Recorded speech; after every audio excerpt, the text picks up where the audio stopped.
Olá, seja muito bem-vindo, seja muito bem-vinda a mais um RLcast, um podcast sem mimimi sobre restaurantes. Meu nome é Junichi Ueda e eu sou especialista em restaurantes. Eu sou Henrique Zanini, eu sou especialista em marketing e vendas para restaurante e o tema do podcast de hoje vai ser como preparar o seu restaurante para o sucesso. A gente vai falar como que você faz o teu planejamento anual para esse ano de restaurante para que você consiga atingir todos os seus objetivos aí e ter sucesso com aquilo que você precisa para o teu restaurante. Mas antes de a gente começar, eu quero agradecer ao iBoo, que é o nosso parceiro e que proporciona que a gente possa estar aqui conversando com vocês, trazendo ideias de marketing, de vendas, de gestão, de negócios. O iBoo, para quem não sabe, é uma plataforma de delivery, de marketplace, que está presente na maior parte aí das cidades do interior. Então, se você quer começar a vender online, quer entrar numa plataforma de marketplace e aumentar as suas vendas e delivery, aqui na tela tem um QR Code, você também pode clicar no link que tem aqui embaixo para fazer o cadastro no iBoo. Se ainda não tiver na tua cidade, quem sabe pode ser um parceiro do iBoo e levar o iBoo para a tua cidade. O Junichi já usa lá nos restaurantes dele tem muito tempo e com certeza é uma parceria que dá muito certo, né, e traz bastante retorno para ele.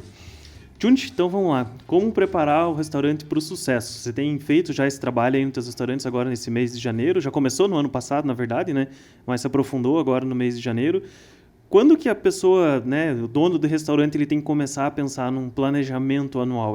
Quando começa o ano, quando termina? Porque quando termina o ano tá aquela correria, né? Geralmente o mês de dezembro é muito corrido para a maior parte dos restaurantes. Janeiro já é o contrário, né? Já dá aquela baixa.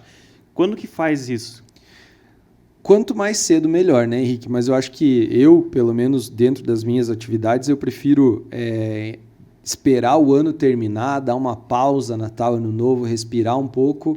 E aí, com base na informação que eu tenho dos últimos 12 meses, eu consigo projetar uma previsão ou algo novo para o próximo ano, né? Então, eu, Junichi, gosto de ter todos os dados do último ano nas mãos, né, e dos últimos anos, como é o meu caso, tenho mais de 10 anos já de informação, né, e de informações, e eu uso essas informações a meu favor para fazer uma análise muito crítica baseada exclusivamente em números, né, sobre o que eu quero para minha empresa, o que eu vou fazer nos próximos anos, enfim. Então, eu tenho sempre baseado, né, o princípio para mim do que fazer para planejar o próximo ano é analisar o ano anterior. Por isso que eu prefiro esperar dezembro terminar para daí sim conseguir ter uma visão clara do que aconteceu naquele ano. Né? Acho que a gente vai falar dos pilares, né, para fazer um bom planejamento. Enfim, tem algumas estruturas, mas já que você falou disso, né, que você olha pro ano anterior, eu tenho feito bastante reuniões com os clientes nessas primeiras reuniões justamente perguntado qual que é o teu planejamento para esse ano, quais são as metas, os objetivos, enfim. E de alguns clientes eu ouvi assim, eu quero vender mais. Eu falei, tá, vender mais quanto?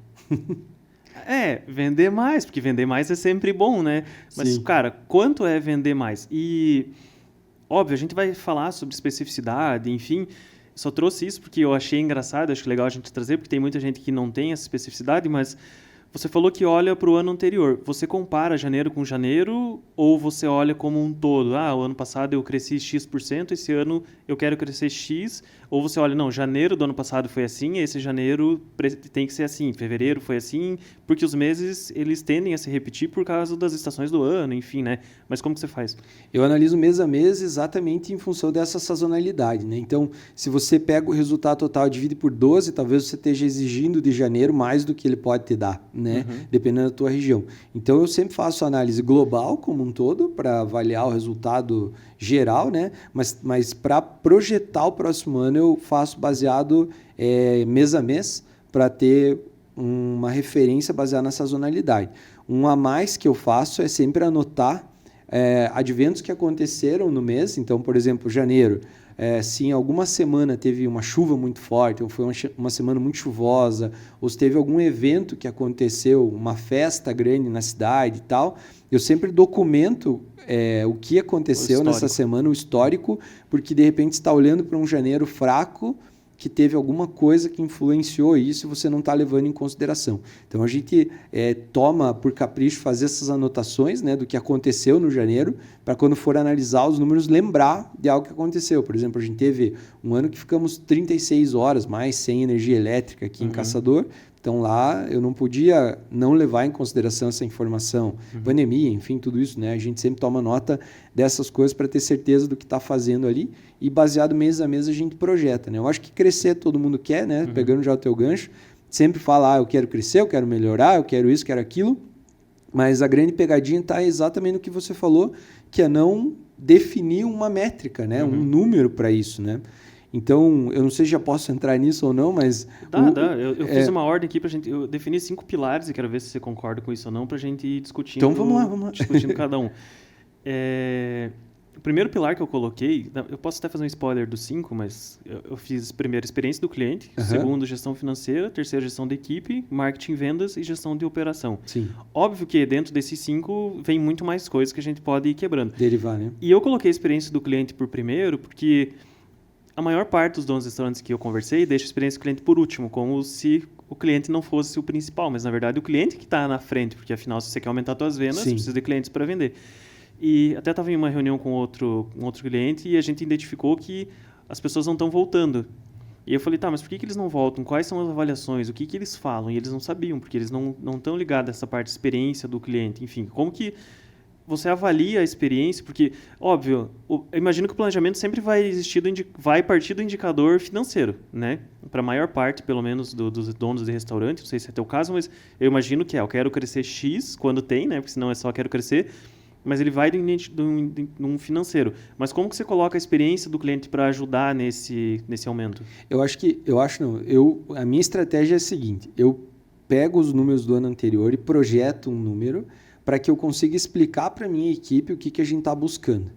E quando eu tenho um número para dizer o que a gente está buscando, eu pergunto, e o que a gente vai fazer para alcançar esse número? E aí a experiência do cliente entra como primeiro item, né? Porque a gente precisa fidelizar e fazer com que os que a gente já atende comprem mais, para que traga novos clientes e para que a gente recupere os que a gente perdeu. Então, eu parto do número para poder dar clareza para a minha equipe de onde a gente quer chegar, né? Então, a gente está nesse ponto e a gente quer chegar em tal ponto.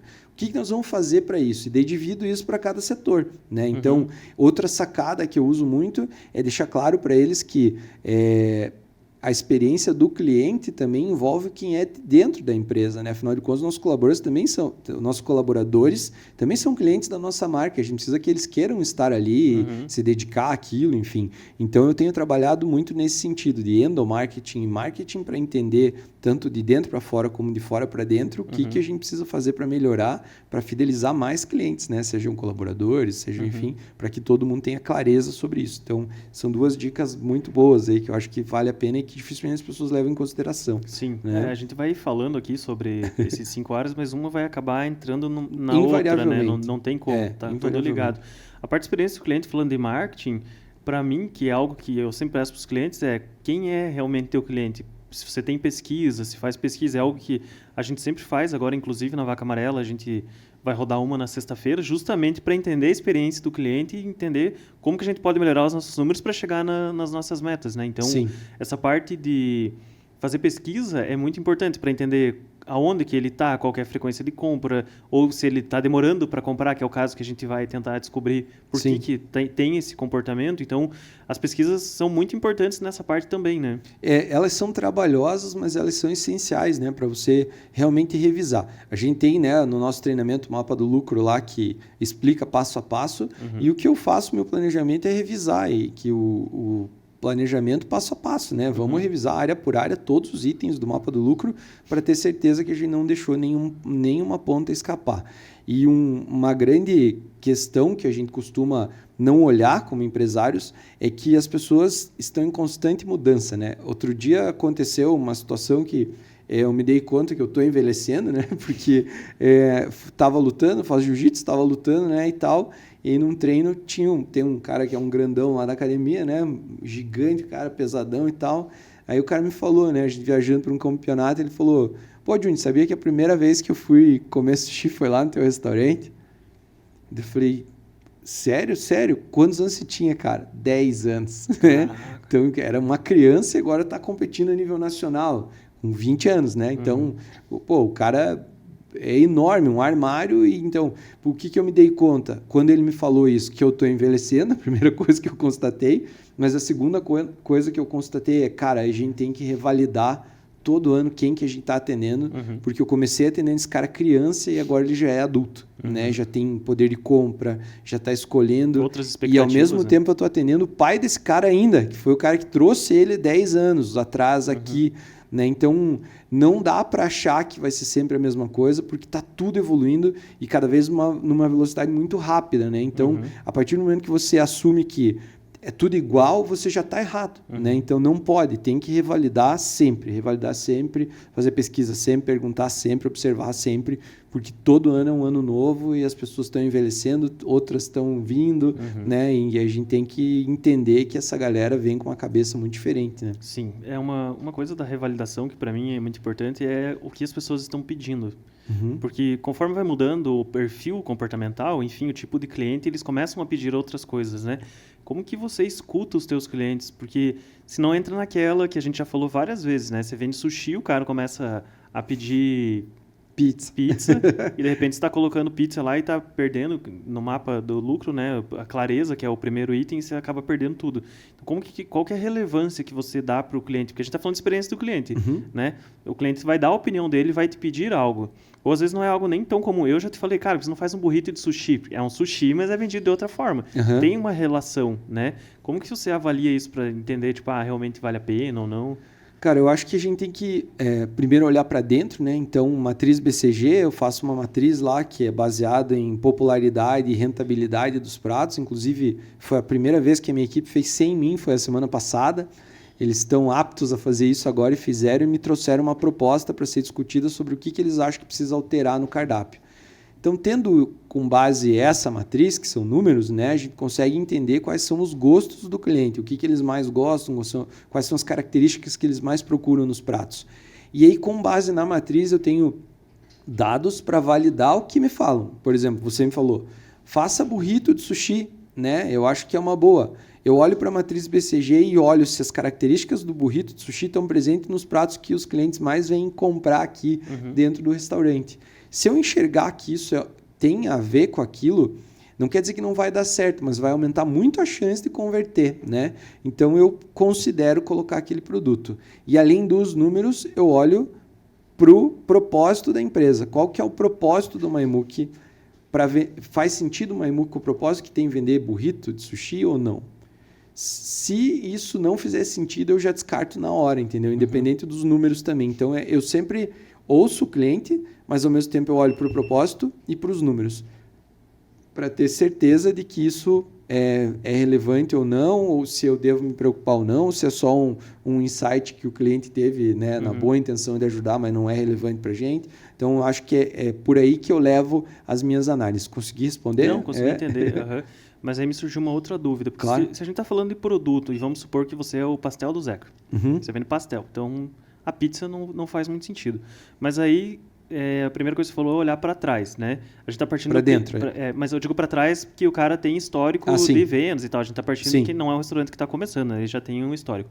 Mas se o histórico dele for ruim, né? Janeiro, desde o ano passado todo, foi ruim, e ele sabe que tem outras pastelarias que estão tendo sucesso, mas a dele não está ruim. Esse cara, ele deve desistir do que ele está fazendo, porque talvez, tipo, cara, eu não sei fazer isso aqui tão bem, ou, né, meus concorrentes fazem muito bem, ou meu produto é muito específico, às vezes ele quer fazer só o pastel de camarão e não quer fazer outras coisas, enfim. Ou ele olha para dentro mesmo para tentar se redescobrir, enfim, ou ele pode colocar outros produtos? O que esse cara pode fazer? Eu acho que você olhar para dentro ou para trás, no caso dos números, te dá segurança para você conseguir fazer produtos que te mantenham, né? Afinal de contas, você vai ter um histórico ali que vai te dizer, olha, a maioria das pessoas que vieram por esses produtos aqui. Se esses produtos não são suficientes para te manter ou para te dar a rentabilidade esperada, você pode sim e deve experimentar novos produtos, desde que eles estejam alinhados com o propósito da empresa. O que eu quero dizer com isso? Não faz sentido nenhum, sempre faço esse exemplo, né? Não faz sentido nenhum, por exemplo, para aumentar o meu faturamento de um restaurante oriental com 10 anos de posicionamento para ser um restaurante oriental, vender feijoada, anunciar uma feijoada. Eu vou ter que criar novos pratos dentro do que as pessoas já esperam de mim, né? Então, o que você espera de uma pastelaria?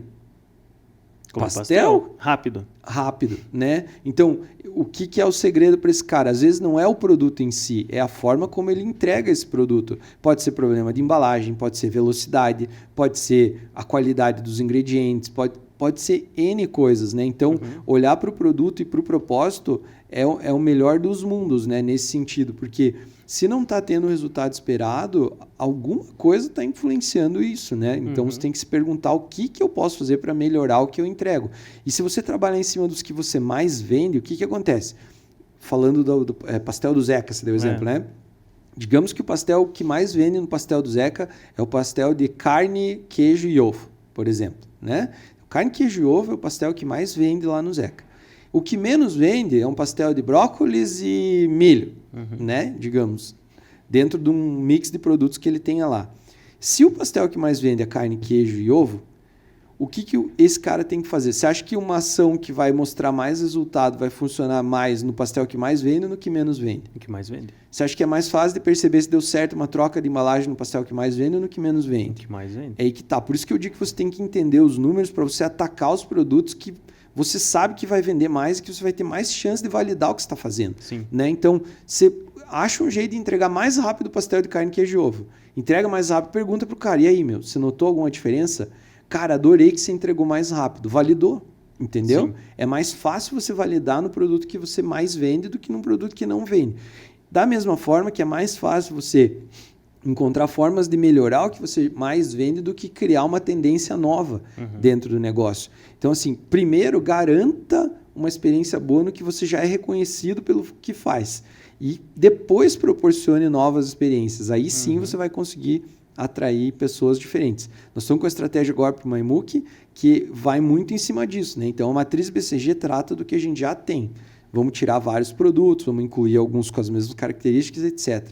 Depois que a gente terminou isso, a pergunta é, e o que mais? Né? Aí a gente começou com outras sacadas. Então, precisamos melhorar a velocidade das nossas entradas. Precisamos ter um drink mais rápido para a pessoa já chegar e já beber alguma coisa. Precisamos ter opções de sobremesas que não demorem para vir para a mesa. Tudo isso olhando para o quê? Porque você me falou, para a experiência do usuário. Né? A gente olhando para o nosso cardápio, para a experiência do usuário, muitas coisas a gente pode perceber. Né? Por exemplo, por que não vende mais sobremesa no MyMook? Porque todas as nossas sobremesas demoram pelo menos uns 5, 10 minutos para vir para a mesa. Então, o cara que já jantou e está querendo ir embora, o garçom oferece sobremesa e vai dizer, não vou esperar mais 10 minutos. Né? 20 minutos, 20 minutos, 30 minutos. Nem 30, nem 2 se ele não quiser esperar. Então, a gente está com a missão agora de criar, aí, spoiler, já não sei quando que vai ir pro ar, mas capaz de ir junto com o lançamento até antes, mas tudo bem, a gente não vai deixar de fazer. Então, precisamos de sobremesas tradicionais que a gente já tem que são feitas na hora que demora um pouquinho e algumas opções para quem é venda de impulso. Né? Então, a estratégia vai ser passar com a bandeja com a sobremesa e dizer, tá aqui. Conhece essa sobremesa? Quer pegar? Né? Aí o cara vai olhar e vai dizer, não preciso esperar. Então, tá aqui, né? Tá aqui. Então me dá essa aí, já que é rapidinho, já daqui eu já vou comer. Entendeu? Então a gente tá olhando para isso. A mesma coisa as entradas. Quanto vai custar essa sobremesa? A gente não criou ainda, mas a ideia é que o ticket seja mais baixo dessas que fique normal. Chute. 9 e pouquinho, 10. Cara, nessa casa. Imagina, R$10, quantos clientes, né? Quanto vai aumentar o ticket médio no dia, que aumenta no mês, e aumenta, às vezes uma ação... São 10, vai dar uns 11%, 10% de aumento no ticket médio, como consequência 10% de aumento do faturamento, né? Se a gente conseguir subir o ticket médio em 10%, vai subir o faturamento em 10%. Sim. Então, são ações simples que têm grande impacto, né? A entrada, a mesma coisa, né? Mas o MyMook é restaurante de la carte, Vaca Amarela não tem isso, né? A gente tem que achar outras formas, mas o MyMook tem. Então, outra ideia, né? Que eu fui numa churrascaria final de semana e apesar de já ter tido contato com esse tipo de coisa várias vezes, eu nunca tinha me ligado em como fazer isso dentro do MyMook, né? Então, eu sentei na mesa com os meus colegas, o primeiro garçom passou com uma bandeja com 3 licores para abrir o apetite, né? De entrada, assim, com o preço grandão na garrafa. Falou, vocês aceitam licor? Ou seja, ele não deixou me constranger, porque eu pude olhar o preço antes de dizer sim ou não, né? E ele falou, vocês aceitam um licorzinho de entrada? Ele não disse que era cobrado, ele foi gentil, mas a garrafa deixou muito claro que era cobrado, né? Por que não trazer isso para dentro do nosso restaurante? Então, agora a gente já está organizando um saquê importado do Japão, que é vendido numa garrafa grandona de 1,8 litros, exatamente para isso, né? Sentou na mesa, chega com a bandeja, você aceita um saquê para começar a experiência oriental.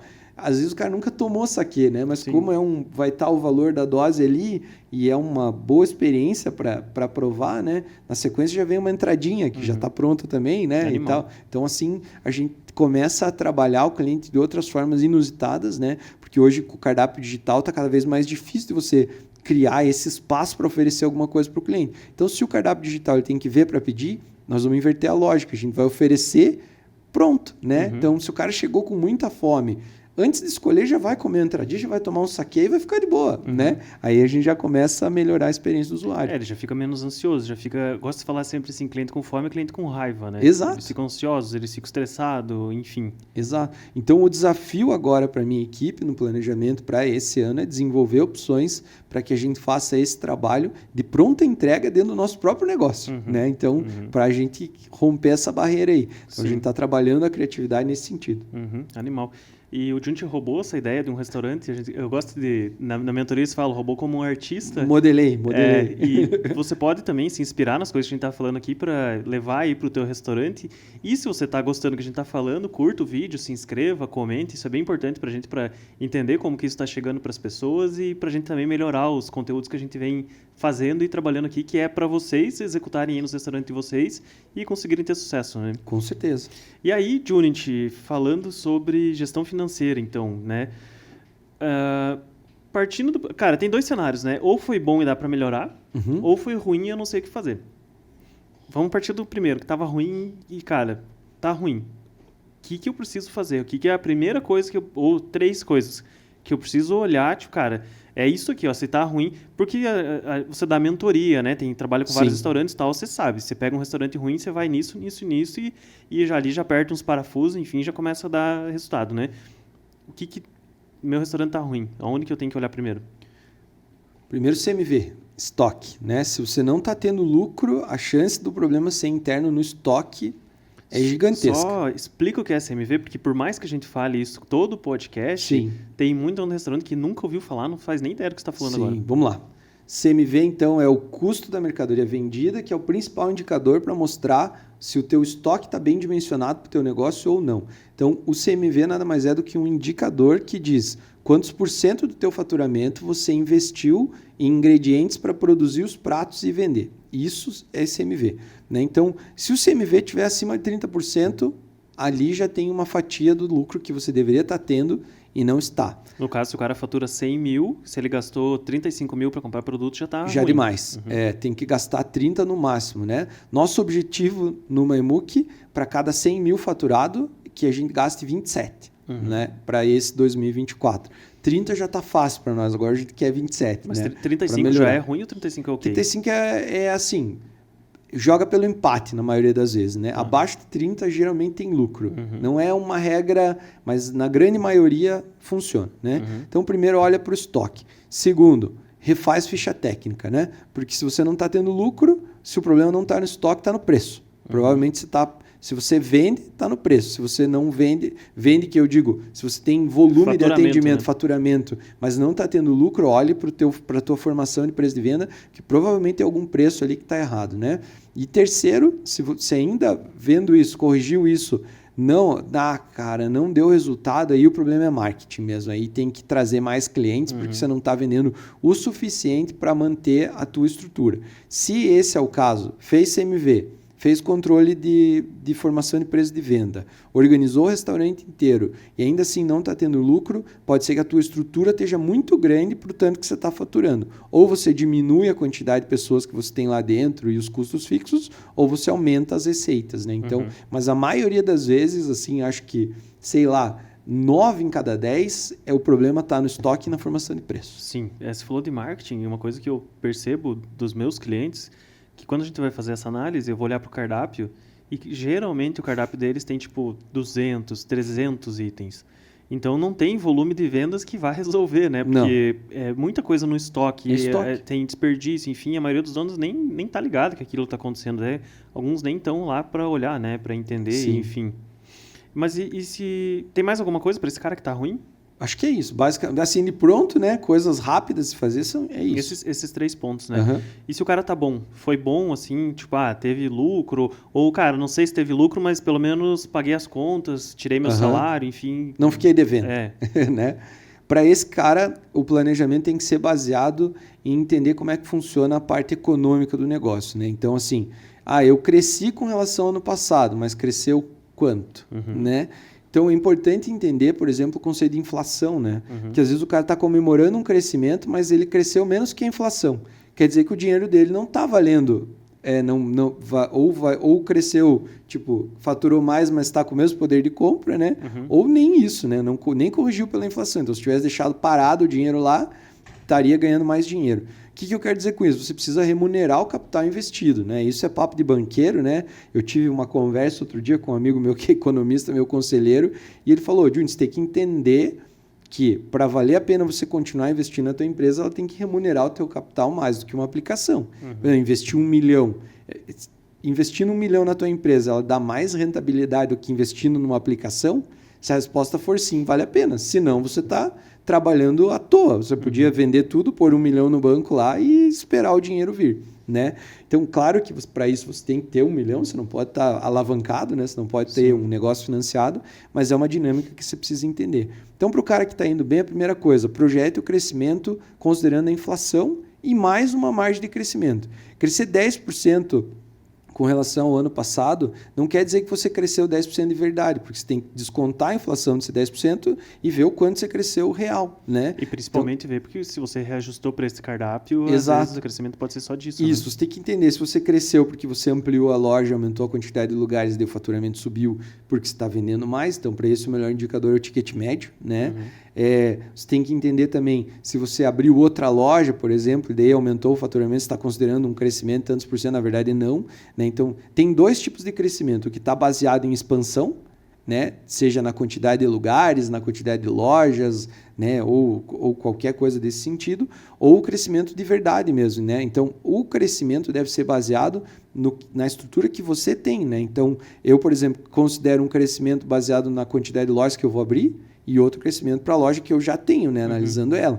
Então, isso é importante, né? E qual que é o crescimento que eu considero? Então, eu pego o faturamento do ano passado, considero a correção da inflação e mais quanto que eu quero crescer, e aí eu defino a cota e a supercota. Essa aprendi com o João Adib Marques, num podcast que ele fez, que ele falou sobre supercota, que os vendedores ficam mais motivados quando ele coloca a supercota, e decidi colocar para mim também. Então, eu tenho lá o meu faturamento, hipoteticamente lá você tem um restaurante que faturou 100 mil, né? Olhou lá, previsão de inflação, 5% arredondando para o próximo ano.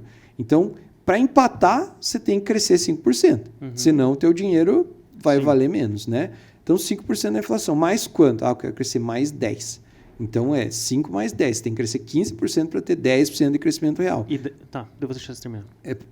Pode não, 10% é um número ok, assim? Quanto que é um número... Tipo... Cara, considerando que 90% dos restaurantes e do ramo gastronômico fatura 12% de lucro, 10% de lucro, pouquíssimos têm acima de 15%, 10% é um número difícil de conseguir. Eu acho um número expressivo. É claro que você não pode julgar a tua régua com a régua dos outros. Eu sei que tem outros setores que tem 40% de margem, 30% de margem, mas a gastronomia é muito difícil. Resultado líquido mesmo, no final lá do DRE, na última linha, acima de 10, cara, é para quem é profissional mesmo. Com tudo controlado, né? Com muito controle, entendeu? 12%, 15% de rentabilidade é uma rentabilidade excepcional para o ramo da gastronomia. Tanto que se você pegar o resultado de grupos que têm capital aberto, que você pode analisar o balanço, você vai ver. É 6%, 8%, 10%. Ganham milhares de dólares porque são gigantescos, né? Ou que tem outras atividades envolvidas junto no grupo. Mas a rentabilidade da gastronomia é isso aí.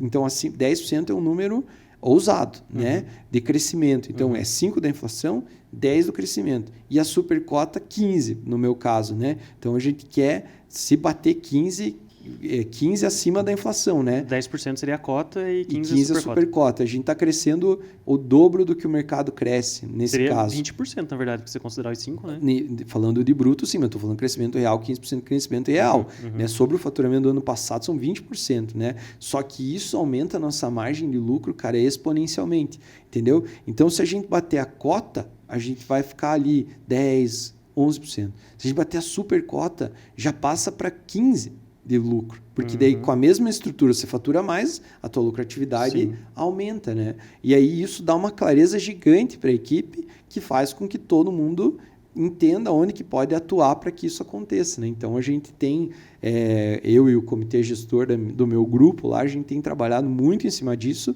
semanalmente para definir o que a gente pode fazer para chegar na supercota. Mas aí a supercota porque vai dar clareza para os colaboradores, mas a gente sabe que o mimimi rola solto, né? Sim. Pô, cara, mas eu vou trabalhar para te dar um carro novo? Sim. Né? Qual que é o sentido de eu me esforçar mais para você ganhar dinheiro? Como é que você lida com isso, né, com os funcionários? Eu mostrei para eles em números que o dinheiro não é meu, primeiro de tudo, é da empresa, e que eu também faço parte dela, né? Eu também recebo o salário dela, tanto quanto eles, e mostrei o quanto que o empenho faz melhorar a margem de lucro. Então, os líderes hoje, com uma gestão aberta para os líderes, né? A gente tem gestão aberta para o comitê gestor, eles entendem o quê? Eles entendem o que, se eles trabalharem e a empresa tiver caixa, aí sim ela vai poder remunerar. E não ao contrário, né? Não é remunera primeiro para depois ter caixa. O jogo é o contrário. Então, eles entenderam. Então, a briga está em aumentar a lucratividade da empresa. Faturamento bruto é ego, cara. Entendeu? Na maioria das vezes é ego. Então, a gente sabe que a supercota é 15% do faturamento bruto de aumento. Isso é para crescer mais que o mercado. Mas o nosso maior objetivo está em aumentar a lucratividade da empresa. Que é diminuir o CMV. Que é diminuir o CMV, melhorar o custo fixo, enxugar as equipes para que a gente tenha pessoas melhores lá dentro, mais produtivas. Então, esse é o desafio, né? Então, eu sempre falo para eles, você prefere ganhar 5% de 1 milhão ou 100% de R$1.000? Tem gente que escolhe 100% de R$1.000, acredite, né? Por olhar a porcentagem, não a rentabilidade em dinheiro, né? Então, a gente tem trabalhado muito olhando não em melhorar o percentual de lucro, não a margem, olhar a lucratividade sólida, né? Em dinheiro mesmo. Quanto de dinheiro a gente colocou no bolso esse ano? Né? Eu quero colocar mais dinheiro no bolso do que ano passado. Né? E isso é o grande objetivo. E eles entendem isso. Claro que existe uma grande promessa, que é se atingir a supercota ou a cota, a gente remunerar melhor eles. O grande objetivo é que a gente consiga aí um 14º salário, 15º mais para frente, né? Para devolver um pouco disso para eles. Para dar motivada, né? Porque motivado.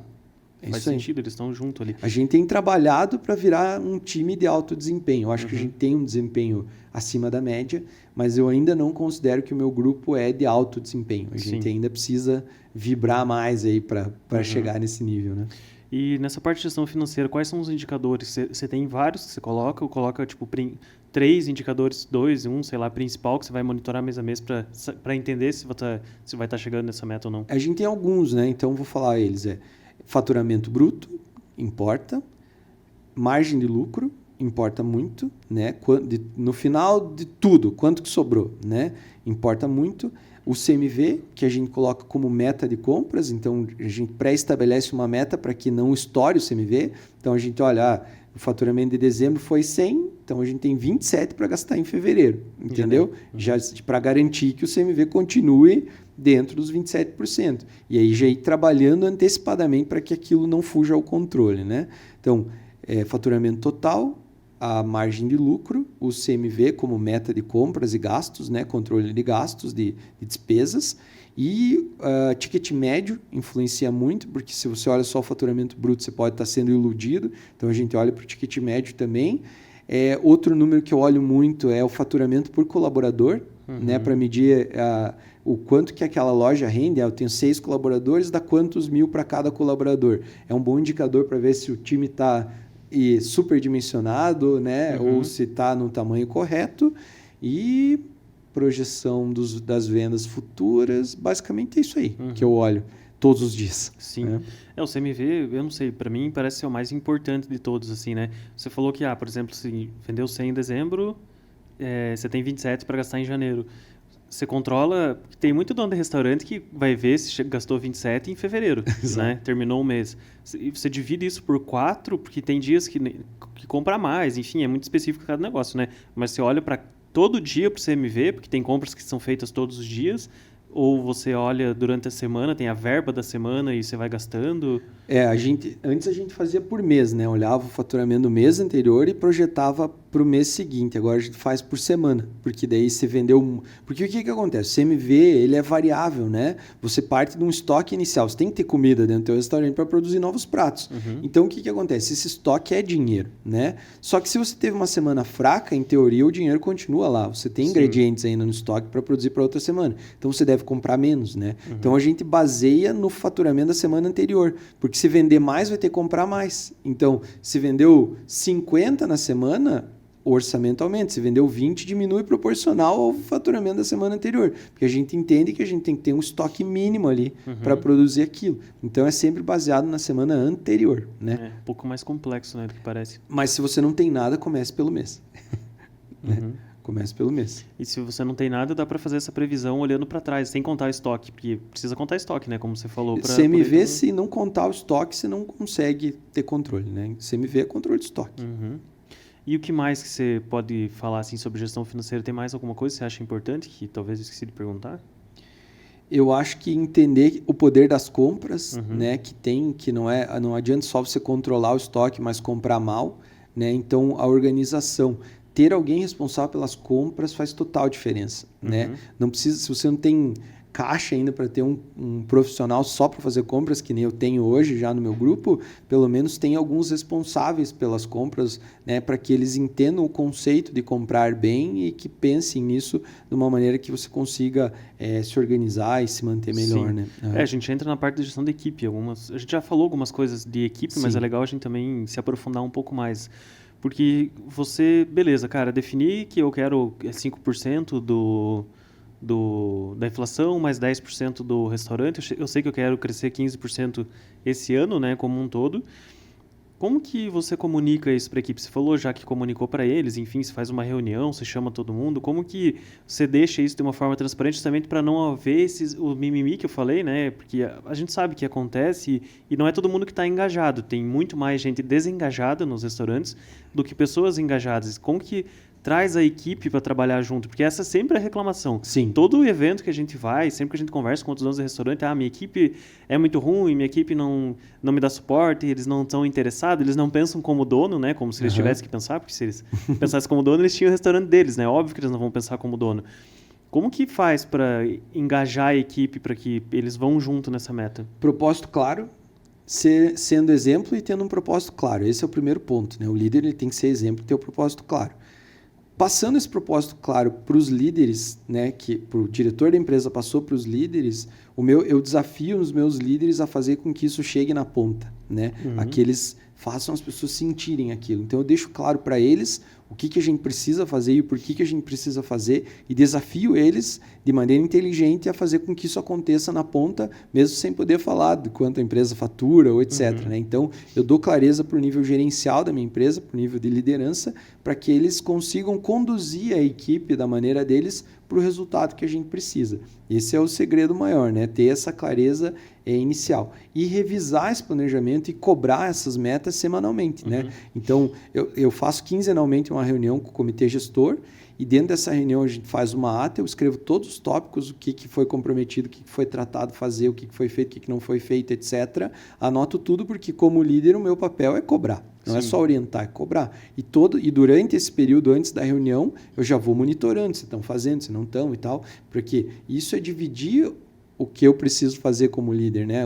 Ter um grupo de líderes é porque você já não dá conta mais de fazer sozinho. Então, a informação precisa circular e isso é o cuidado que eu tomo e acho que todo mundo tem que ter. Sim, né? Mas a gente está falando, no teu caso, que já tem um restaurante, mais de um restaurante, Sim. né? Que está num nível que tem pessoas, enfim. Mas voltando lá no começo ou né, nas mentorias que você faz, como que você aconselha donos de restaurante que talvez são menores, não têm líderes e que eles mesmos precisam se reportar com outras pessoas e às vezes esse dono está fazendo usando mais um chapéu, né?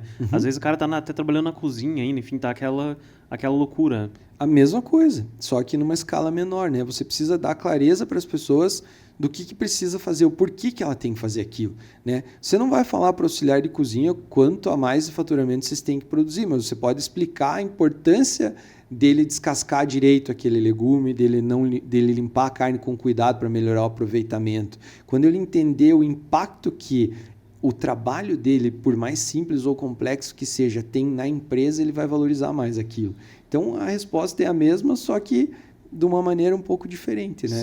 Mas o conhecimento, a clareza é a chave, sem sombra de dúvida. É que eu acho que essa parte de gestão da equipe é muito difícil, né? Muito complicado de fazer, porque Você chama ele para uma conversa, você fica analisando a forma que ele está fazendo e você se intromete, tipo, se você fizesse dessa forma, ou você deixa ele fazer errado e depois você chama ele lá e explica, você dá treinamento, como que acontece? Primeiro de tudo eu explico qual que é o nosso propósito, né? O propósito nada mais é do que uma bússola, né? Para onde que a gente tem que ir, né? Então, eu já dei esse exemplo outras vezes aqui. Do outro lado da rua do restaurante, do Maimuque, tem uma igreja, né? Então, eu levo as pessoas para lá e começo a explicar. Então, eu digo, gente, saber para onde a gente está indo é saber o que a gente precisa fazer, né? Então, eu aponto para a porta da igreja, assim, que é do outro lado da rua, e digo, olha, se eu estiver aqui com vocês, se eu estiver aqui com você, Henrique, né? E dizer assim, com o Jefferson que está lá atrás, vocês não enxergam lá. Se nós tiver nós 3 aqui, eu falo assim, Henrique, pode ir.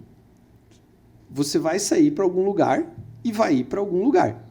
Como eu disse, pode ir, você vai ir e vai pegar para o teu rumo. Talvez você vai pegar para a direita e vai embora. Eu vou dizer para o Jefferson, pode ir. Talvez ele saia para a esquerda e vai embora também. Como é que eu vou cobrar de você que você não chegou onde eu queria, se eu não disse para você para onde que nós estava indo? Você vai chegar na tua casa com a sensação de, o Gil te mandou ir, eu vim, tá ele tudo certo. Mandou eu vir embora, né? É isso aí, tá tudo certo. E a maioria dos donos de restaurante pensa o quê? Mas era óbvio que eu queria que ele fosse na porta da igreja. A gente estava aqui na frente, estava ali a porta da igreja. Era óbvio, olha, ele estava ali, o cara foi lá para casa dele, né? Mas eu não deixei claro para você. Na tua cabeça, você chegou lá na tua casa, estava tudo certo. O Jefferson foi pro parque lá, chegou lá faceiro, estava tudo certo. Mas na minha cabeça, sem falar para vocês, eu fiquei frustrado. Porque por conviver muito tempo comigo, eu esperava que vocês entendessem que eu queria que vocês fossem para a porta da igreja. Esse é um erro muito comum. Então, trazendo para a realidade que você falou, o que o líder tem que fazer? Quando eu falo de clareza de propósito, chamar você e o Jefferson e dizer o seguinte, pessoal, hoje o nosso objetivo é sair daqui e ir até a porta da igreja. Posso confiar em vocês? Alguém tem alguma dúvida? O Jefferson vai dizer, eu quero saber se é aquela porta de trás lá da igreja ou essa da frente. Eu vou dizer, não, é essa da frente, é essa aqui que a gente está enxergando. Henrique, tem alguma dúvida? Não, eu não tenho.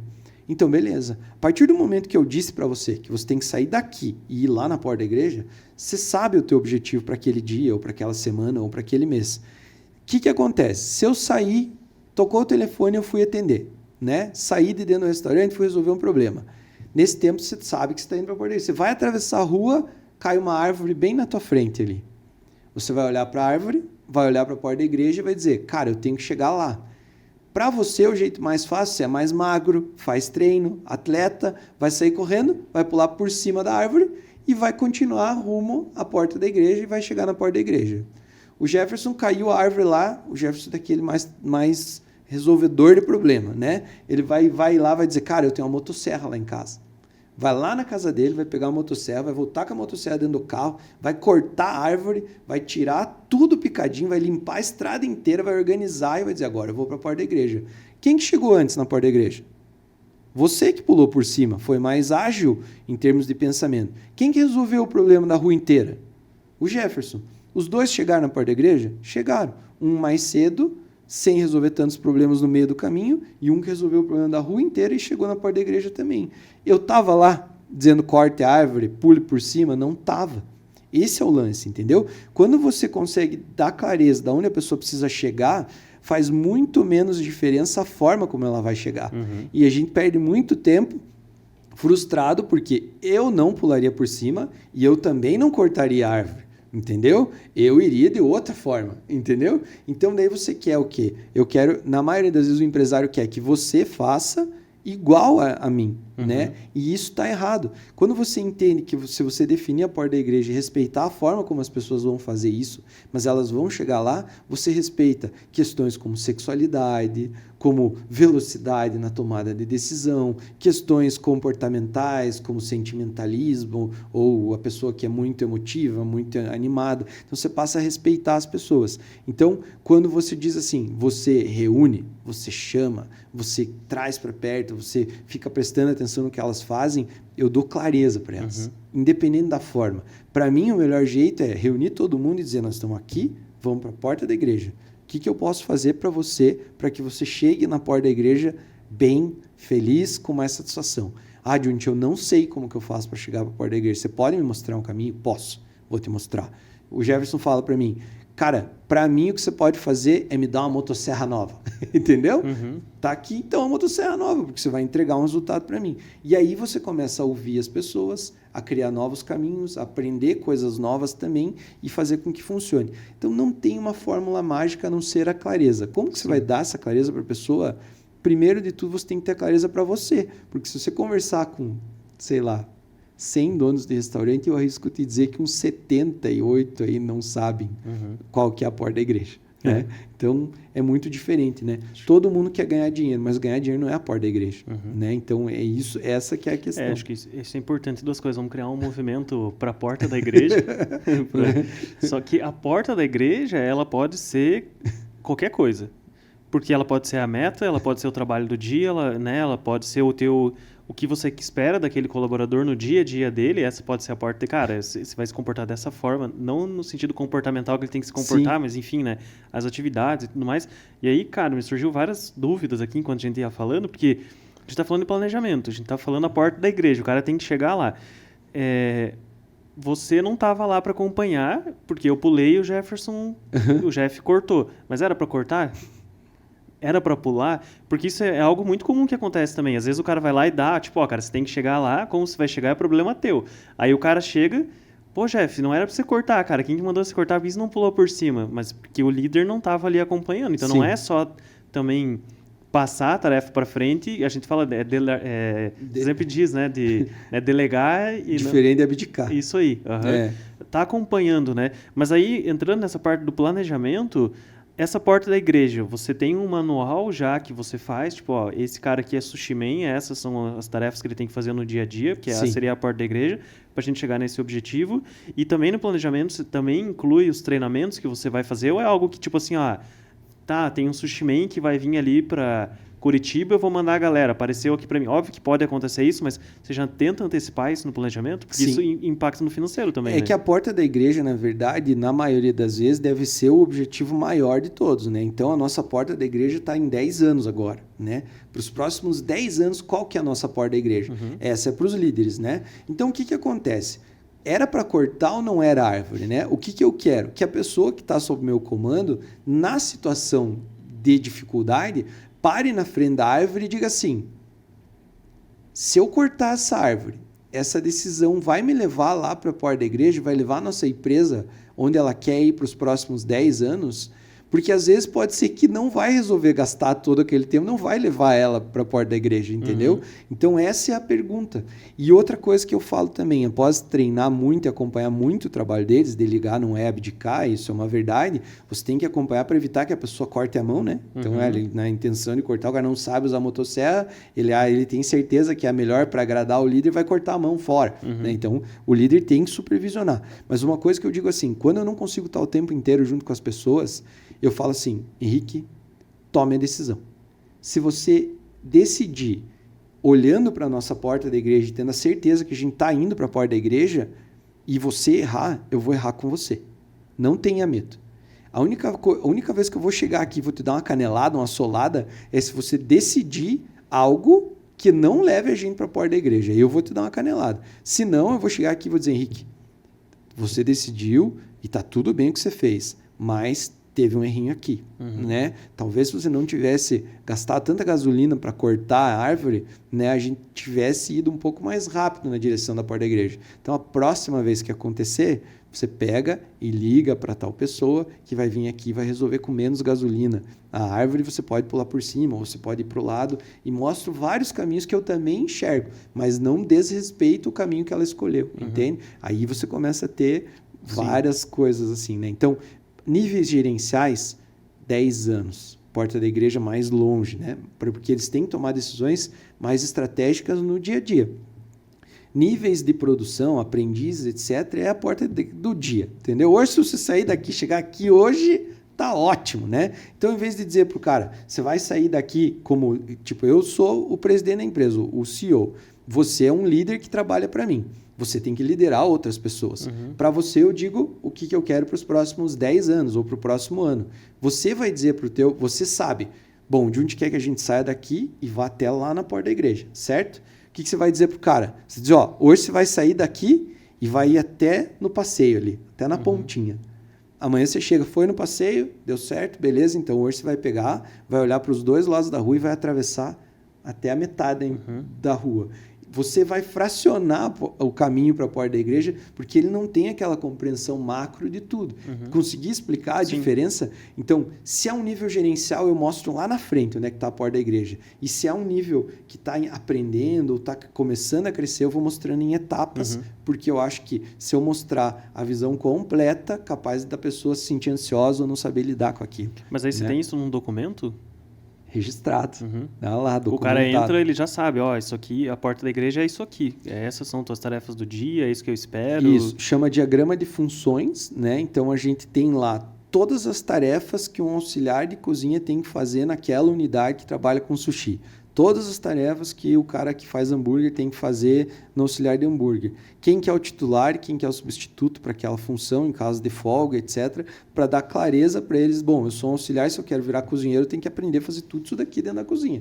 Também é uma porta da igreja, né? Sim, exatamente. Entendeu? Com clareza. E daí a parte do treinamento, você coloca no planejamento também? A gente faz mais, não coloca... A gente faz parte do planejamento, mas não tem data. É mais sobre a necessidade que a gente tem. Hoje a gente sofre com muita rotatividade, né? Isso acho que é um problema a nível nacional.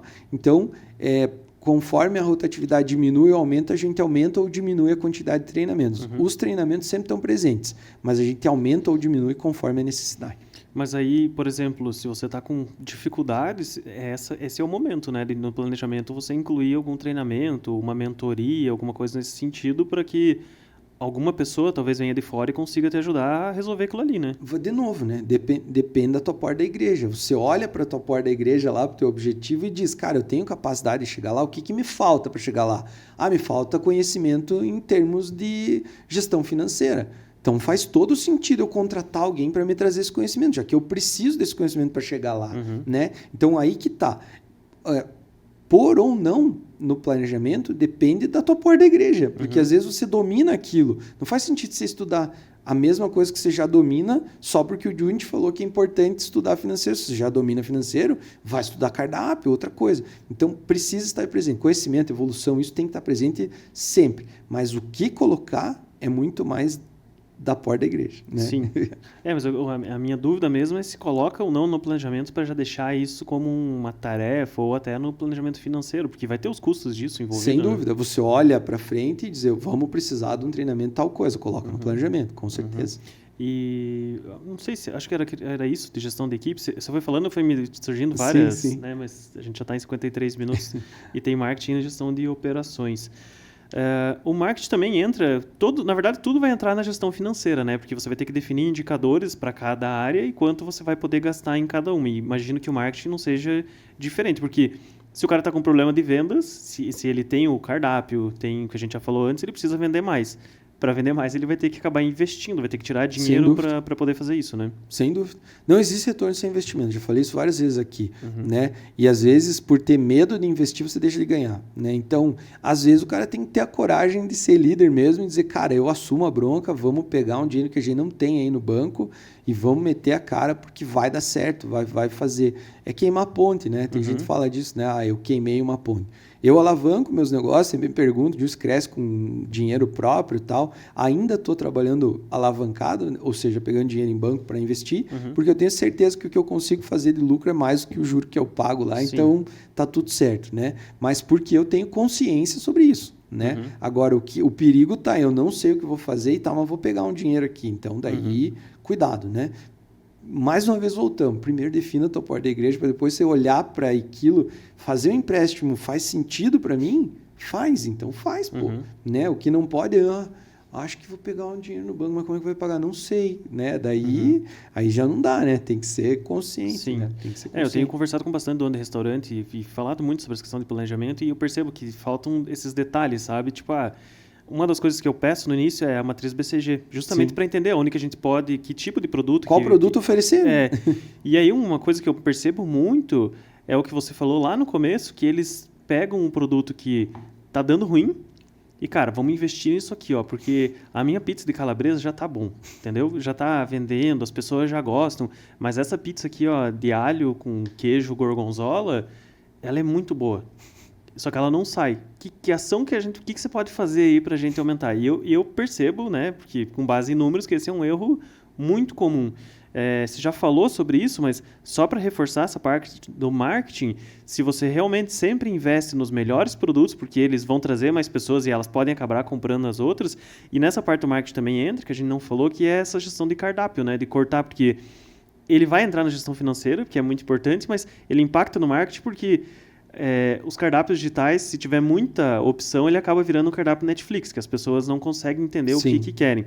E eu ouvi outro dia de um dono de restaurante que tem 200 itens na pizzaria lá. Eu falei, cara, eu acho que a gente deveria reduzir o teu cardápio. Mas ele falou, não, mas as pessoas gostam, porque aqui é diferente e tal. Então, como que você faz essa análise para entender aonde que vai ser investido no marketing? Com certeza, eu invisto sempre nos produtos que são mais famosos, nos estrelas do meu cardápio em marketing, porque eu entendo que esses vão trazer mais clientes para dentro do restaurante e daí sim eu posso trabalhar a venda desses que eu preciso aumentar o faturamento e tal. Então, marketing é mostrar o que você tem de melhor, é a tua vitrine. Não mostre o que você acha que está vendendo pouco e precisa promover. Mostre o que você já vende para você criar uma oportunidade de tentar vender o que você vende pouco. Né? Então, esse é o primeiro ponto. E qual que era a outra pergunta? Desculpa, eu me perdi. Mas qual que é o produto que você investe, né? Como você escolhe os produtos? Sempre os estrelas. Sempre os estrelas. E entender também que quando você está falando de restaurantes, quanto mais você vender o que você faz mais fácil vai ficar. Então, se você já tem prática para fazer pizza de calabresa, é fácil para você, porque ela já vende mais, então você faz mais, você treina mais. É mais fácil vender mais calabresa do que vender um troço que você nunca fez na vida. Né? Então, eu sempre invisto primeiro nos produtos mais reconhecidos e mais procurados. Outra coisa, você falou sobre o cardápio digital grande, até por recomendação tua, a gente está fazendo um estudo agora de diminuir o nosso cardápio no online e manter o cardápio grande no presencial mesmo, exatamente para medir o quanto isso vai impactar nas nossas vendas. Pequenas alterações que fizemos já resultaram em 7, 8% de aumento em uma semana. Então, tem um indicativo grande ali do que não vale a pena mesmo ter o cardápio grande. Muito provavelmente a gente vai deixar as estrelas né, ali. Ah, mas eu quero o outro. Não achei no cardápio aquele tal sushi. Beleza, então venha para o restaurante ou ligue pelo telefone e tal. Mas online a gente vai fazer um teste provavelmente para deixar uns 40% do cardápio no máximo. E só fazendo parênteses, né? Porque a gente fez uma reunião e eu expliquei para você, enfim, a gente já falou sobre isso aqui também, que o cardápio físico ele é diferente do cardápio online. E é um erro que muitos dos restaurantes cometem, acreditar que porque a pessoa vai no restaurante e tem aquela sequência, no cardápio digital tem que ser a mesma sequência. Exato. Né, de entrada, enfim, tem alguns que colocam até a bebida primeiro. Sim. É até um padrão esquisito, porque já é um padrão normal, a bebida sempre está por último no cardápio, né? Quando eu vejo bebida no começo, eu digo, cara, tá esquisito isso daqui. Mas ainda falando sobre marketing, você falou sobre promover os produtos. E uma das coisas boas que a gente faz é criar promoções, e promoções de vários gêneros, né? Promoções de desconto e promoções de outra forma de promover o produto. Mas falando especificamente sobre promoção de dinheiro, no planejamento, você já deixa planejado que no ano vai ter X promoções, o produto X vai ser colocado em promoção, você já deixa isso mapeado, ou conforme a banda vai tocando, cara, esse mês está ruim, a gente tem um arsenal de ofertas, né, que a gente faz para os clientes, vai lá e pega um arsenal, vê o que os clientes estão gostando no momento, cria uma promoção, enfim, você já deixa mapeado, você já conta com as promoções no planejamento ou não? Promoções não. Promoções é baseado em previsto e realizado, né? Então, se eu tenho uma meta para atingir e não estou conseguindo atingir aquela meta, eu olho para dentro do restaurante e vejo o que eu posso fazer para alcançar aquela meta. Então, as promoções entram nessa. Mas datas especiais entram no planejamento, né? Então, que dia é o dia mais forte? Para o Maimuque é Sexta-feira Santa. Sexta-feira Santa a gente tem que estar no planejamento constando lá o que a gente vai fazer na Sexta-feira Santa. Quer dizer que eu planejo em janeiro que eu vou fazer o ano inteiro? Não, mas está lá na data. Um mês antes a gente tem que discutir sobre esse dia. Vai abrir no almoço, vai abrir no jantar, vai ser com reserva, como é que vai ser, quanto estoque a mais, a menos, quem que vem na escala, como é que está a escala, isso tudo tem que ser planejado. Né? Então, descontos, promoções, combos, etc. Não, conforme a necessidade do atingimento da meta. Porque para mim não faz sentido eu fazer uma promoção se eu estiver vendendo bem, tendo lucro. Não precisa fazer promoção, né? Então a gente faz quando realmente é necessário para o atingimento daquela meta. Sim. Isso sim. Mas já deixa previsto essas datas Previsto, importantes, né? Até porque às vezes precisa envolver outras áreas, né? Agência, publicidade, vídeo, né? Tudo isso é envolvido em datas especiais. Sim. E aí, 2 perguntas sobre marketing, falando sobre números mesmo, né? Como que você define qual é... Porque você já definiu, cara, eu quero crescer 15%. Eu quero chegar em 27% de CMV. Você deve ter um indicador de custo fixo também. Como que você define o quanto que você quer investir em marketing? Na verdade, eu busco investir dentro de 2% a 3% do meu faturamento. Mas eu entendo que aprendi ao longo do tempo que se eu limitar baseado no meu faturamento, em épocas que eu estiver indo mal, eu deveria estar investindo mais, eu vou investir pouco, entendeu? Então, eu também defino o orçamento limitado entre 2% do faturamento e tal, mas também baseio isso na necessidade do momento, porque eu entendo que existe um ROI, né, o retorno sobre investimento, que é facilmente medido hoje com as ferramentas que a gente tem na internet. Então, eu olho para o ROI, né? Então, dando R$1.000 para o Henrique fazer tráfego pago, eu recebo 10 de volta, porque eu não vou dar 10 para pegar 100, né? Então, não faz sentido. Então, eu não limito mais o meu orçamento. Eu monitoro para ver se ele não está muito fora da curva, mas se eu aumentei a minha verba e aumentou meu faturamento e melhorou minha lucratividade, esse percentual vai continuar pequeno. Sim, entendeu? Esse é o jogo. Então, eu olho baseado no resultado que o marketing está me trazendo. Né? E é um grande erro que eu cometi antes, era considerar que o marketing só impactava a venda online. Mas, na verdade, não. Ele impacta também a venda offline, né? Porque vai trazer mais pessoas e tal. Então, eu olho o resultado proporcional ao marketing. Não só o canal que eu estou trabalhando no marketing, porque eu entendo que ele espirra em outras coisas também. Isso já meio que respondeu a segunda pergunta, mas só para fazer, como que você avalia se está funcionando ou não as ações? Porque eu converso com bastante donos de restaurantes que às vezes me pedem orçamento, enfim, e essa é um medo muito comum, sabe? Cara, contratei agência, não deu certo. Tá, mas por que não deu certo? Quanto tempo você ficou com eles? Porque óbvio que demora, ainda mais se você não faz marketing, demora, não é assim, muito. Cara, vou fazer uma promoção, vai explodir, enfim. Como que você avalia, tipo, cara, tá funcionando? Qual que é o prazo que você dá para entender se aquilo ali funcionou? Porque às vezes no primeiro mês não deu, no segundo não deu, no terceiro já acende a luz, tipo, cara, não vai dar. Ou não, já no primeiro mês mesmo tem que fazer funcionar, enfim. É que eu entendo um pouco diferente, sabe? Eu acho que o marketing é um conjunto de ações, né? Não adianta o posto ser lindo e o meu garçom não falar bem, não receber bem as pessoas. Então eu estou muito mais preocupado com a métrica, né? Para saber se o anúncio está chegando nas pessoas, do que propriamente com a conversão, né? Porque eu entendo que converter não depende só de você que está fazendo meu marketing, depende muito mais de mim.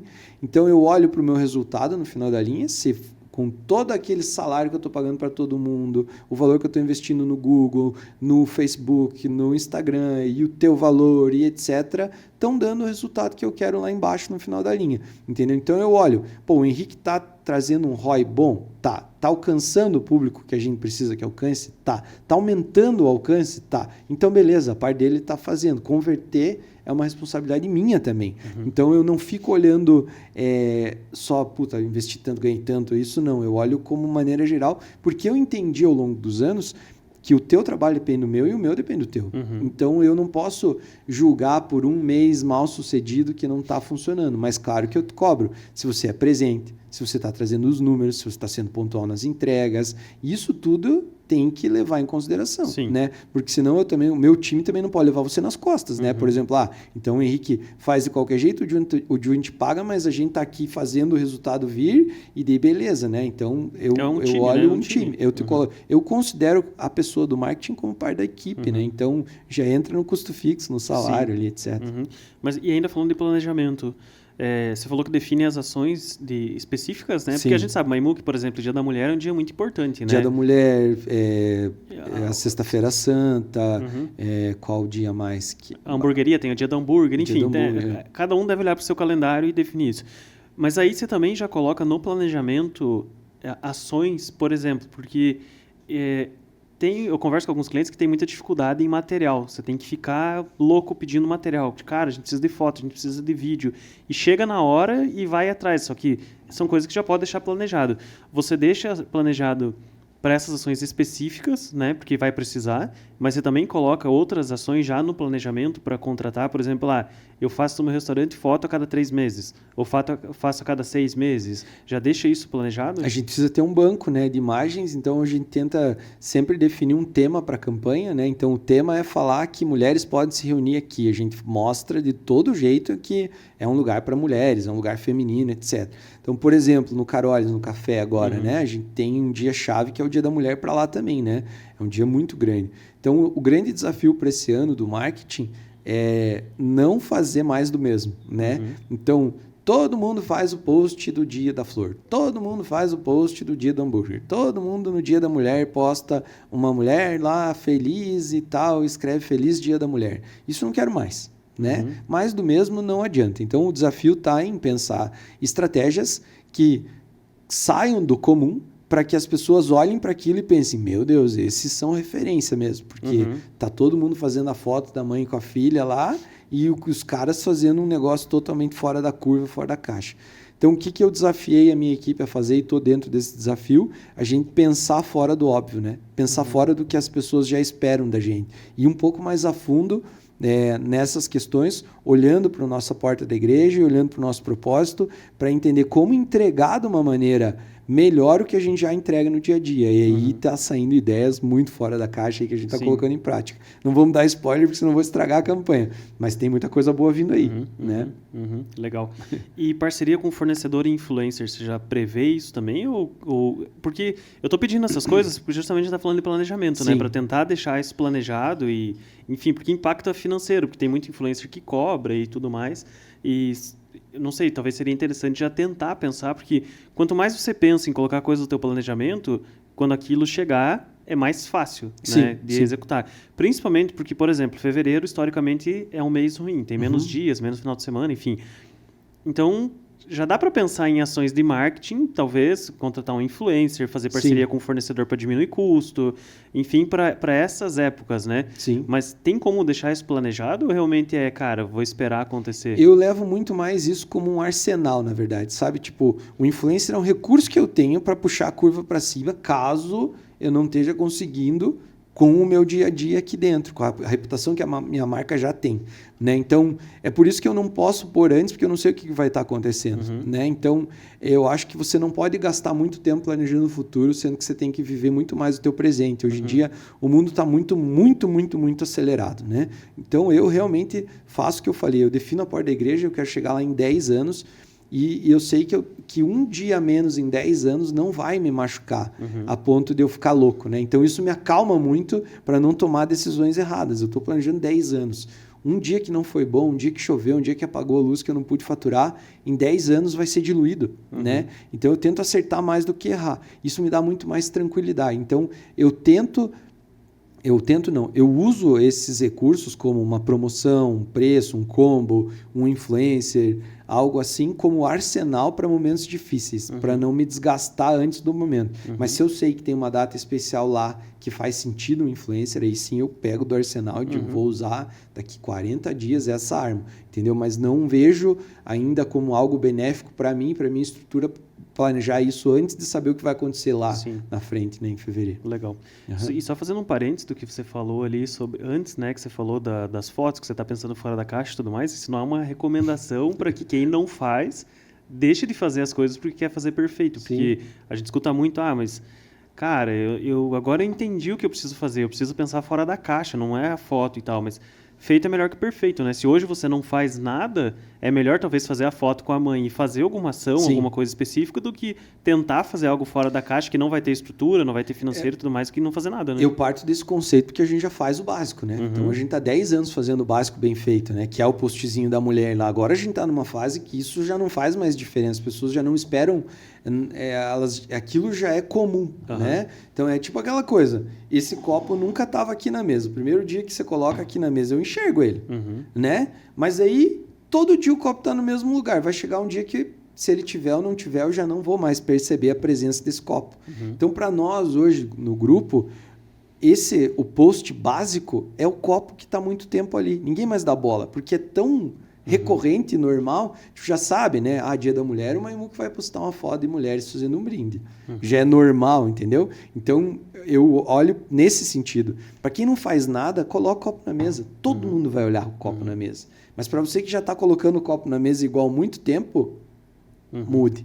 Sim. E isso vai fazer diferença, entendeu? Para quem não tem o copo, pelo menos coloque o copo. Esse é o lance. Você nunca colocou o copo na mesa, coloque. É o primeiro passo. Né? Hoje está cheio das analogias. Mas é isso bom. aí. E aí, o último é a gestão de operações. Não tem muito que a gente falar, porque nesses os quatro que a gente foi falando, a gente já foi falando muito de operação, enfim. Que a operação nada mais é do que realmente o dia a dia do restaurante, né? O dia a dia do negócio. E não sei se você quer comentar alguma coisa da operação. Não, acho que engloba tudo, né? E é olhar para dentro e ver formas de chegar na tua porta da igreja de uma maneira menos dolorosa, né? Então, primeiro, experiência do cliente. Segundo, gestão financeira. Terceiro, gestão de equipe. Quarto, marketing e vendas. E aí, por último, a gestão de operação, que vai englobar tudo isso. E eu não coloquei essa ordem aleatória, porque, na minha visão, não sei se você concorda, essa realmente é a ordem. Óbvio que o financeiro é muito importante, mas se você não tiver clientes e não pensar na experiência dele, você não vai conseguir chegar lá. Mas para você chegar, você precisa do financeiro bem equilibrado. E o financeiro bem equilibrado, você precisa da equipe. Esses três, eles precisam estar muito bem alinhados, porque se você empurrar vendas, marketing e vendas sem estar esses três, vai dar ruim. Caso você... Aumenta o problema, né? Você já contou do Maimuc várias vezes, lá do Hot Maimuc, que estava com a precificação errada, enfim, aumentou o problema. E aí a gestão de operação justamente para englobar esses quatro, né? Perfeito. Então é isso, a gente termina o podcast hoje. Foi muito legal, a gente passou um pouquinho do tempo, né? A gente tenta fazer em 60 minutos, mas a conversa estava muito boa. E, de novo, se inscrevam no canal, deixem os comentários aqui embaixo, é bem importante para a gente saber o que vocês estão achando, se vocês estão gostando, ou até se vocês não estão gostando, se vocês discordam de algo, a gente gosta de pessoas que discordam, porque gera conversa, enfim, a gente consegue analisar as coisas de outra perspectiva, de outro ponto de vista também. E a gente se vê no próximo episódio. Um abraço, tchau!